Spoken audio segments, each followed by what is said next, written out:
Sekarang kita sudah di materi minggu ke-7. Untuk minggu berikutnya, kalian bisa mengerjakan evaluasi tengah semester ya. Sekarang kita akan membahas mengenai produksi barang dan jasa. Jadi, ini penting bagi perusahaan yang bersifat atau bergerak di bidang manufaktur atau melakukan produksi. Apa sih sebenarnya produksi itu? Tujuan dari produksi adalah memberikan nilai tambah atau utilitas bagi produk untuk memenuhi kebutuhan masyarakat. Misalnya kita melihat kayu yang sifatnya masih gelondongan, masih besar, tentu kita berpikir buat apa sih ada kayu?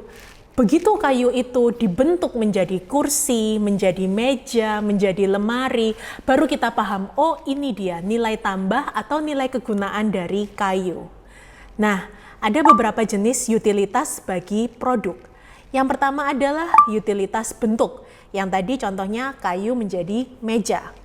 Yang kedua contohnya adalah tempat, bisa jadi mantel atau jaket yang tebal tidak berguna di Indonesia, tapi berguna di negara luar negeri yang sedang musim dingin misalnya di benua Eropa. Atau ada juga utilitas waktu. Utilitas waktu bisa jadi kita punya payung, tapi tentu tidak digunakan saat tidak hujan. Nilai kegunaan dari payung baru muncul pada saat hujan dan kita bisa menggunakan payung sesuai fungsinya. Dan yang terakhir adalah utilitas kepemilikan. Bisa jadi suatu barang baru berguna kalau kita memilikinya. Misalnya handphone tentu milik orang lain tidak bisa digunakan sembarangan.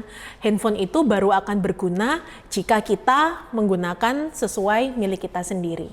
Nah, seringkali produksi diarahkan hanya barang saja. Padahal jasa juga memerlukan suatu produksi. Ada beberapa perbedaan yang mendasar antara barang dan jasa. Barang itu tentu memiliki wujud. Barang bisa disimpan, seperti laptop ini, seperti meja ini, bisa disimpan. Dan rata-rata dibentuk atau dibuat menggunakan mesin. Sedangkan penilaian kepuasannya itu objektif bagi orang yang menggunakan. Jadi misalnya, oh saya menggunakan laptop ini untuk mendukung kerja saya sebagai dosen. Harus objektif menilainya. Namun, kalau jasa biasanya adalah tidak berwujud. Misalnya seperti jasa potong rambut, jasa memperbaiki mobil, dan jasa lainnya. Maka tidak berwujud, tidak bisa diterima secara fisik, hanya bisa dirasakan. Demikian juga penyimpanan, tidak bisa disimpan. Masa kita datang ke tukang potong rambut atau ke salon terus kita bilang, Mbak disimpan aja deh potong rambutnya. Nggak bisa kan, harus kita duduk di situ dan kita dipotong rambutnya supaya mendapatkan jasa merapikan rambut.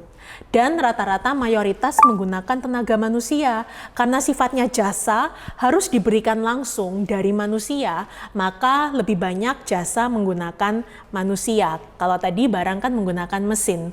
Dan yang terakhir, jasa seringkali penilaiannya adalah subjektif. Saya lebih cocok ke salon A, sedangkan teman saya lebih cocok ke salon B.